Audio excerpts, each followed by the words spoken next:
My name's Pablo, and I've been overthinking again. As you can see, because I've been drinking too much soda and sugar and energy drinks.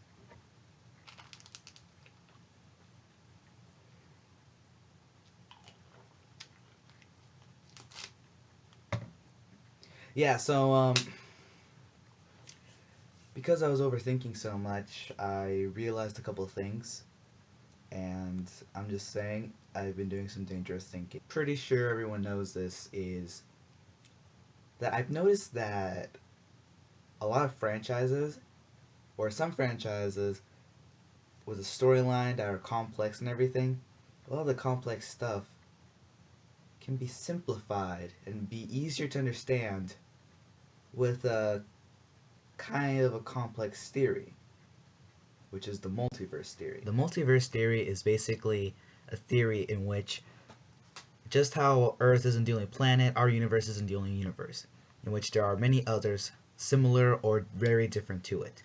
Now, there's a theory called the many worlds theory, which is one of the three multiverse theories in which for every decision or choice you make, there is another world or universe in which you have made a different decision or choice.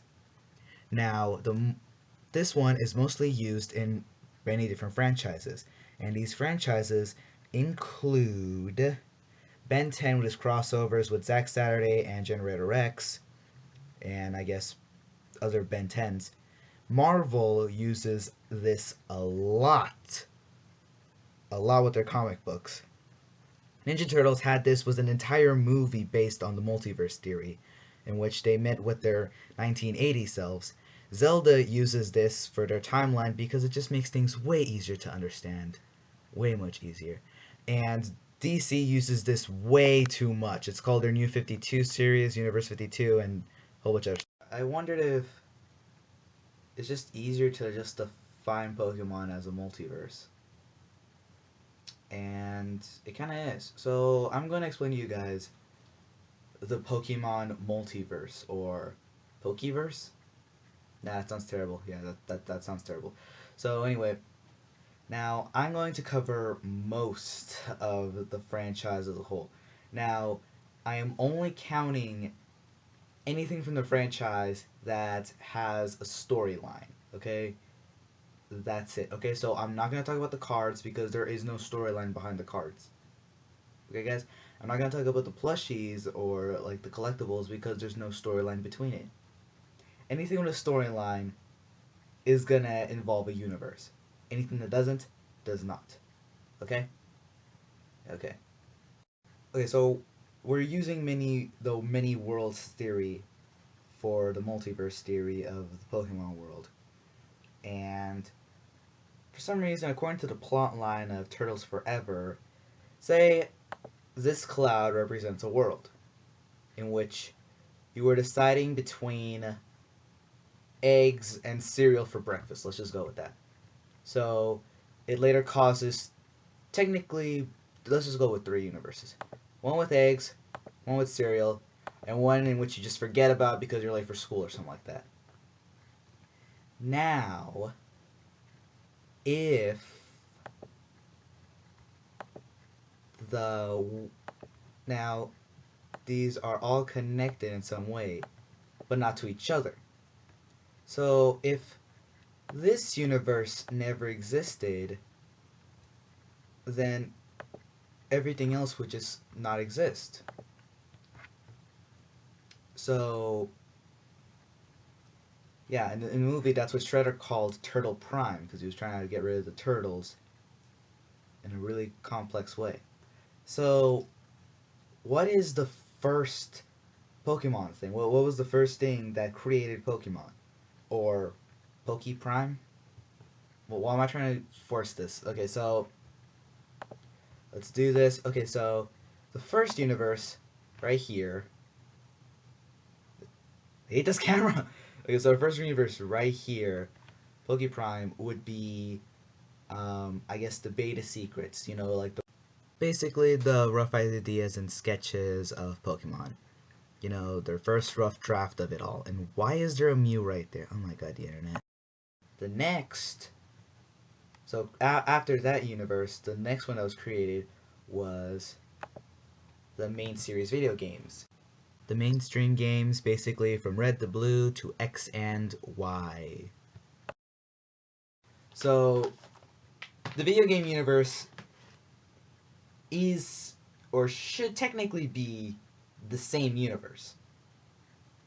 After all, and Gold and Silver takes place after Red and Blue, and Black and White 2 takes 2 years after Black and White. So after the video game universe, the anime and movie universe is different from the game universe since the gym leaders follow Ash. Pikachu can knock down ground types, and there's influences from Europe, China, and Hollywood. The next universe would be the manga, which would be here, and surprise, here. Pokemon Adventures is a manga that basically retells the game, but it has slight differences, like its own universe. While Electric Pikachu is just a different version of the anime, so like a parallel universe. Next would probably be, I'm not really going in full order here, but the spin-off games. By spin-off game, I mean that any game with a storyline is its own separate universe to any other spin-off game with its own storyline. So that's it. The spin-off games would be based off the concept of Pokemon. The idea, the thought, the concept, the principles, and the laws of Pokemon are based off the mainstream games and the spin-off games. While the anime was based off the games, and while the manga was based off the games and the show, and then we have the Origins universe, in which is based on the game, because Origins is based off the game. It's not based on the manga. True, they're both retellings, but the game is its own separate universe because of the ending of Charizard X, which made a lot of people angry, and yeah. And I should probably just stand right here. That way you can all see the universes and everything. Probably should have chosen a better color here. Let's just try to change these. There is more. Pokemon Chronicles is also based on the anime, because it's basically just the side of what they're not focusing on. It's basically just the stories that don't involve Ash, but new or other characters, in which I really need to talk about in the video one day. And Pokemon and the spin-off games. All of the spin-off games aren't entirely one universe, but tiny separate universes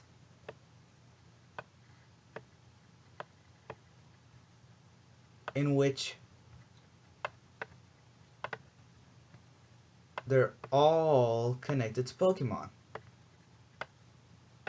Like the concept of it, the rules of it, and basically, like Conquest isn't 100% based on the Rangers. Rangers isn't 100% based on Mystery Dungeon. There we go. Mystery Dungeon. Mystery Dungeon, it's its own separate universe, but it's also part of the spin-off. So yeah, the spin-off can be its own multiverse, as if. The spin-off could be its own multiverse, in which then we have all these other universes. I am really overthinking this. Fascinating.